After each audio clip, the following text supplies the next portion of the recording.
প্রতিবছর অক্টোবর মাসে মঙ্গোলিয়ার আলতাই পর্বতমালা পরিণত হয় এক মহা উৎসবের মঞ্চে।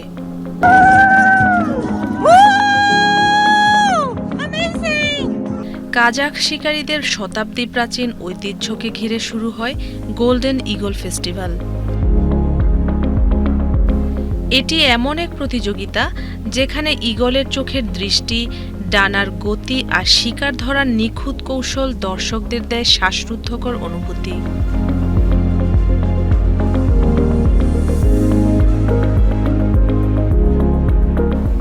ঈগলকে শিকারীরা কেবল প্রশিক্ষিত প্রাণী মনে করেন না, বরং পরিবারের একজন সদস্য হিসেবেই বড় করে তোলেন। এই বন্ধনই ঐতিহ্যটিকে করেছে এত বিশেষ।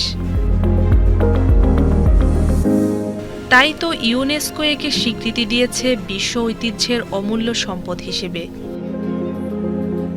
উৎসব চলাকালীন শুধু শিকার প্রতিযোগিতা নয়, আয়োজন হয় ঐতিহ্যবাহী পোশাক প্রদর্শনী, ঘোড়দৌড় আর লোকগানের। বসে নাচের আসর।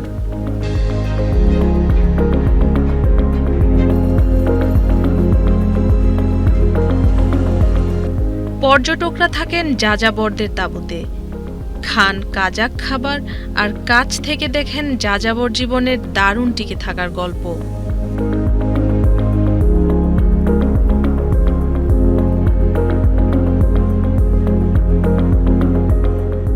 ঈগল ফেস্টিভ্যাল বর্তমানে মঙ্গোলিয়ার সীমা ছাড়িয়ে হয়ে উঠেছে বিশ্বের ভ্রমণ পিপাসুদের জন্য এক অবিস্মরণীয় অভিজ্ঞতা।